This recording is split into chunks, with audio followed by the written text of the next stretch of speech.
За сайн байцгаана уу? За өнөөдөр нэг киноны талаар ярих гэсэн. Өдөр би орой нэг кино эхлүүлсэн баггүй юу? Тэгээ 8 ангитай. Тэгээ шүнжэнгөө үзээд 4 гэж унтсан. Тэр киноны өгөх гэж байгаа санаа нь ер нь бол таалагдсан. Тэгээ би өмнө нь бас нэг яг Америкийн нэг ангитай кино бас үзсэн. Тэр хоёр ерөнхийдөө одоо киноных нь гол санаа нь бол ерөнхийдөө төхүү санагдсан. За ямар кино вэ гэхээр Америкийн нэг ангитай кино бол ерөнхийдөө хоёулаа жоохон гэр бүлийн хүчирхийллийн сэдвийн дагуу хийгдсэн кино байгаа. Бага байхад нь ер нь бол аав нээжийг нь ингээд дандаа ингээд зовлдог байсан. Тэрийг нь ер нь харж өссөн ингээд хүүхдүүдийн сэтгэл зүй одоо яг тэр сэтгэл зүгээ хэрхэн давж туулаад биш. Ерөөсөн 8 ангитай кино бол мэдээж солонгосын кино. Саяхан сүүлийн үед нэлээд их жоохон шууган хэмжтэй хайшин. Ямар ч хэсэн нэг тийсэр амир их яваадсан баггүй юу. Тэгээ би үзгүй яах уу гэж бодож байгаад ерөнхийдөө сонирхолтой байж магадгүй гэж бодож үзсэн. Авдар гэдэг нэртэй. Монгол нэр нь бол тэр нь The Trunk гэсэн баха. Тэгээ санаж байна. Гол дүр нь болохоор гоблинээр тоглодог Гонву тоглосон. Тэгээд эмэгтэй нүртэй бас нэг юм жүжигчин байгаа. Тэрний нэр нь хэмлэлээ дээ. Нэрийг санахгүй. Тэг ямар ч хэсэн тим хоёр жүжигчин гол дүрээр нь ер нь бол тоглосон. Эрэгтэй гол дүр Гонву бол нэг ер нь бол баян айлын хүүхэд. Ээж нь ер нь нэлийн жоохон ядруу зүдрүү. Аав нь нэлийн жоохон баян багийн болохоор ээжийг дандаа нэг зовоодог. Тэгээд баг гэр орноос нь ингээд гаргадаггүй. Яг юу хийж ийн яаж ин гэж хянахын тулд нэг том өрөөнийхөө одоо юу ийм амир том овжуурн дээр камер суулгаад ер нь бол харж хяндаг байсан. Ээжигээ бүр ингээд амар ингээд өрөвдөөд тэгээд ер нь сүүлд нь ээжигээ амиа хорлоход нь ер нь бол тусалдаг. Хүүхэд нас нь бол ерөнхийдөө дандаа л ингээд амар ийм төгшүүртэй ингээд айцтай тийм аав нь дандаа ээжийг ингээл зодож нүдэл байгаад идэг. Тэгээл хөрх амьда нэг өрөөндөө ингээл айгаал уйлал.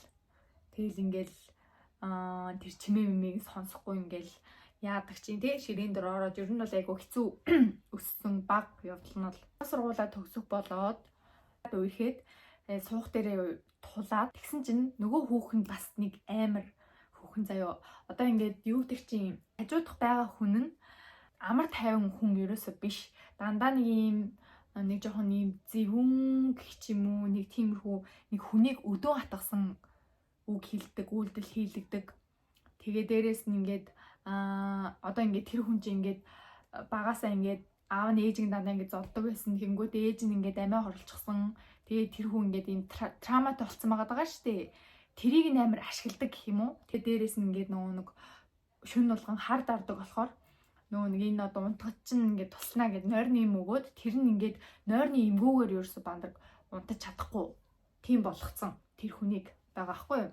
Тэгээд ерөөсө нэг бүр нэг юм гарынхаа сара ингээд нэг жоохон хөдөлгөх гээд нэг өөрийнхөө ирхшээлд ингээд оруулах гад байдаг тийм төрлийн хүн байгаа хгүй юу. Би тэгээд бодсон ямар амар юм бэ гэж.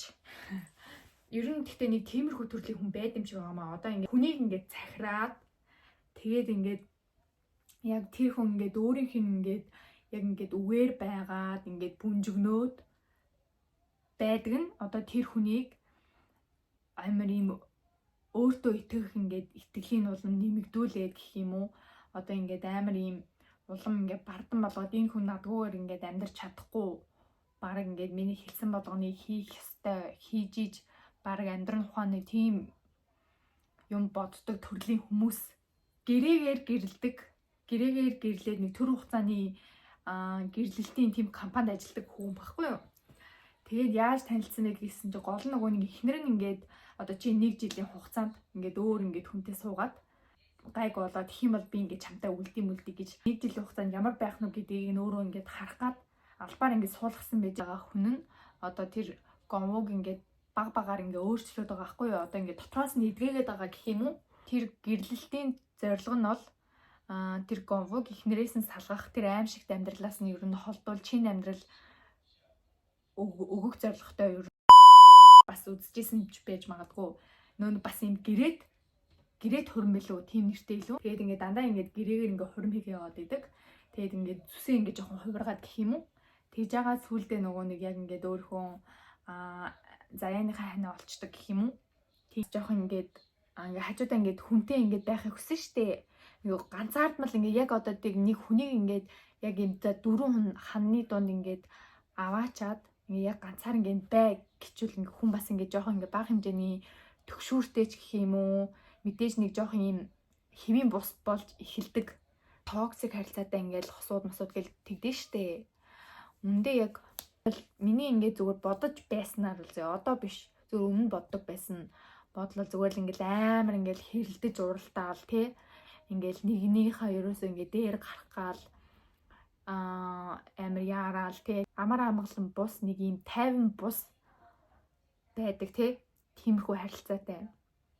Тэгэл ингээл байнга ингээл хардаал тэгэл яаж нээж ийн гээл бус харилцаа шүү дээ. Ер нь бол тий. Тэр кино бол ер нь бол хэлэх байгаа санаа нь бол ер нь маш зөв байсан гэж бодож байна. Яг ингээ хүний хажууд байгаа хүн одоо хүнийг ингээ эвдэлчиж болж юм. Зэрэгээрээ эдгээч бас болж байгаа байхгүй юу. Тэгээд хараа бас тэр кинон дээр нэг гардаг дүр бол нэг юм эргүү ийм сталкер гэдэг илүү одоо ингээд солонгосчуудад амар их элбэг тохиолддог штеп ингээд олонний танил хүмүүс нэг тий хойноос нь бөшгөгч гэх юм уу тэр кинон дээр бас нэг тийм дүр байдаг аахгүй юу одоо тиймэрхүү гэхдээ яг дүр гэхээс илүү яг амьдрал дээр яг тиймэрхүү байдаг хүмүүсийг бас жоохон ойлгоход хэцүү юм тий одоо юу гэдэг чинь те одоо ямар ч хамаагүй хүнийг гэх юм уу хүнийг ингээл хойноос нь ингээл мөшгөөл те тэгснэ баг ингээд яг ингээд хийж байгаа үйлдэл мүл гэх юм уу яг ямар нэгэн болж байгаа үйл явц процессыг ингээд баг өөрөөс нь илүү мэддэг байгаа байхгүй юу яг тийм мөшгөгч хүмүүс бол яг тийм яг ив ирүүл бол биш байгаа байхгүй яач чадсан тийм үстэй яг юуны тулд те ингээд мөшгөөд ингээл дотроо ингээд баг ингээд уруулж бодоод тий одоо жишээлбэл ингээл одоо тэр хүн нь ингээд өөрийг танихгүй штэ ямар ч тийм танихгүй хүн байх чинь уулзаад ингээд баг ингээд марг үерхээ суугаад хүүхд гаргаад ч юм уу тий тэгэж ингээд баг төцөөлж боддог. Энэ Авдар гэдэг киноноос миний яг ойлгож авсан зүйл бол зүгээр л одоо хүн ингээд яг ингээд одоо жишээлбэл миний ингээд хажууд байгаа хүн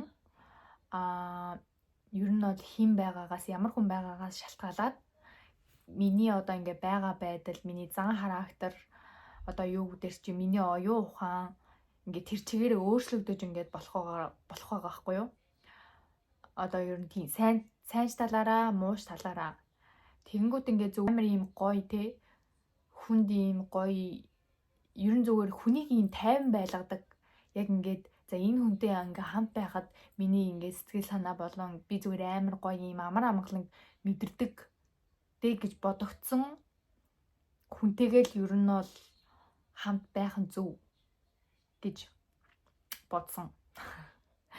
Тийм тэгээд ерөнхийдөө энэ гэр бүлийн хүчирхийлэл гэдэг юм бол угаасаа Монголч гэсэн мэрсэр ер нь бол байгаа ах тий.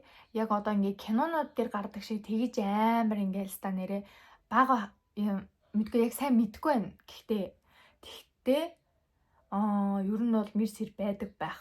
Яг солонгосын кинонээр гардаг шиг бүр тий ингээд амар ингээд баг зүгээр байж чадахгүй ингээд бүр айдас автуулам тийм хэрэг бол арайж байхгүй л гэж бодож байна. Гэхдээ ямар ч байсан тодорхой хэмжээгээр яг хүний ингээд сэтгэл зүйд яг ингээд тархинд ингээд нөлөөлж байгаа байхгүй юу? Яг нөлөөлөхөөр тиймэрхүү одоо тий багт нь болсон юмнууд болсон тий. Одоо өөрийнхөө амьдралд цааш нь ингээд тэр үйл явцыг үргэлжлүүлэхгүйгээр таслан зогсоох ер нь бол хэрэгтэй болчихж байгаа байхгүй юу? Үтсэнгээд байгаа ганц ангитай кино бол яг тэр нөгөө гол дүрийн эмэгтэй тоон гэх юм уу? Тэрнээсээ ингээд жоохон холдоод өөр газар очиод тэгээд ажил хийгээд амьдраад явж байгаад нэг залуу малуутай амар гой залуутай танилцж мэлцаад тэгсэн чинь нөгөөх нь амар баян залуу зөө яаж яхад ёо ичиг. Тэгээд яаж яхад бас амар кул мүл за тэгснэ юм чи. Жоох юм сэжигтэй амар юм ганц биетэй тэгснэ амар юм баян. Тэгснэ ингээд найз бүс хүмүүс ихнэр өдр байхгүй. Тэгсэн чинь амар ууртай. За тэр хоёр яаж танилцсан бэ гэвэл байшингийн барилга дээр танилцдаг байхгүй юу? Нэг залуу ингээл хаалга амар гарч ирээл сандал авч шидэж мэтэл. За тэгээд танилцаад тэр хоёр тэгж танилцаа. Тэгээд тэгж явж агаад хүн ингээд одоо нэг хүнд ингээд чин сэтгэлээсээ хайртай болчих юм бол одоо тэр хүний ингээд муу зан чанар ингээд байгаа байдлыг бүгдийг нэгээ гоёор хардсан штэ. Хүчирхийл үлдээд байгааг нь мэдсэн бэ гэвэл одоо ингээд амар ингээд дурлалцаал тэгэл ингээд нэг хэсэг хугацаанд байжсэн чи яг ингээд нэг юм өөрт нь ингээд жоохон юм сөрөг ингээд мэдрэмж энерги ингээд өгөөд нь штэ. Одоо жишээлбэл ингээд амар ингээд өглөө цогтой босоод байж өглөө ингээд цогтой босоод тэгсэн чинь нөгөө нэг нөхөр нь ингээд амар юм гоё өглөөний хоол мол бэлтгэх гээл шарах шүүгэнд юм хийжсэн чинь нөгөөх нь хугацаанд ингээд дуугарч муугараал. За тэгснэ ингээд бээлийн өмсгөө шууд ингээд түцхэн гараараа онгойлгосон чинь мэдээж нөгөөтг чинь юм халуун юмд хурж байгаа юм чинь ингээд гараа ингээд амар авна штэ. Тэгэл ингээд яг авах чийсэн яг ингээд авж явах мөчт нь амар ингээд далаагаал яг ингээд далаасан чинь нөгөө нэг ихнэрийнхээ ингээд нүдийг ингээд пан гэж цогч байгаа байхгүй юу? Яг тэр хугацаанд ингээд ихнийхэн заяах осол лээсэн да амар ингээд гинтээ ослайлаа гэж өнгөрж байгаа юм. Тэгээд дараагийнх дээр нь ингээд хоорондоо ингээд юм ярьж агаад хэрэлдэж агаад тэгээд эмэгтэй нь ингээд уурлаад ингээд гэрээс гараа авчдаг байхгүй. Тэгээд шатнаас ингээд бууж исэн чинь ингээд шатнаас бууж исэн чинь мэдээж нөхөр нь ингээд хойноос нь ирээд ингээд яг ингээд ингэжсэн чинь яг ингээд халтарж байгаа байхгүй юу? Шатнаас ингээд халтарж байгаа байхгүй юу? Тэгсэн чинь худлаагаас яг ингээд байрж авж байгаа юм шиг ингээд дүр гэсэнгүүтэй яг ингээд яг сүүлд нь ингээд бодоод ангууд түлхэж байгаа байхгүй шатнаас. Тэгээд ерөнхийдөө одоо ингээд энэ хүн ингээд би хэрвээ энэ хүнтэй амьдрах юм бол яг одоо ингээд би ээжийнхээ амьдралаар амьдрнаа гэдгийг тэр ер нь бол эмэгтэй мэдчихэж байгаа байхгүй юу? Тийм учраас одоо би энийг хэрвээ ингээд хүүхэдтэй болцсон магадгүй нэр яаж чадах заяа. Оо fuck. Тийм учраас би одоо ингээд хүүхэдтэй энэ амьдралыг өгөхгүй гэсэндээ би одоо чамаас салж байна. Дахиж хизээж тийм үйлдэл гарахгүй марахгүй нэтрэгээл ингээд гоцож өгж байгаа штэ. Мэдээж тэхгүй дахиж тийж гаргана штэ тэр хүн чинь. Угаасаа ингээд сэтгэхүү гэх юм уу толгоонд нугасаа тийм ухамсар байгаа баггүй юу? Хүүхдтэй гаргасныхаа дараа юу гэж тайлбарсан бэ гэвэл хүн чинь том болоод найз залуутай боллоо.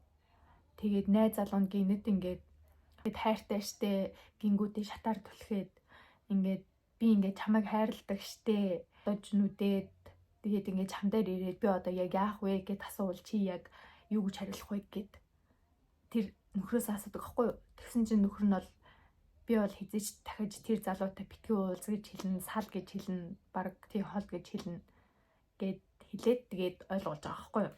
Yes. Тийм ээ. Хараа ууштай гэх юм уу? Хүнд ингээд юм хүртээхээр ойлгомжтой кинонууд ер нь бол байсан. Өгөгч байгаа мессеж нь санаа гэх юм уу? Ер нь бол зөв тийм байсан гэж бодож байна. За тэгээд миний ер нь бол үзсэн киноныг иймэрхүү байлаа. Та нар хэрвээ сонирхохыг хүсвэл үзээрэй гэж бодож байна. Bye.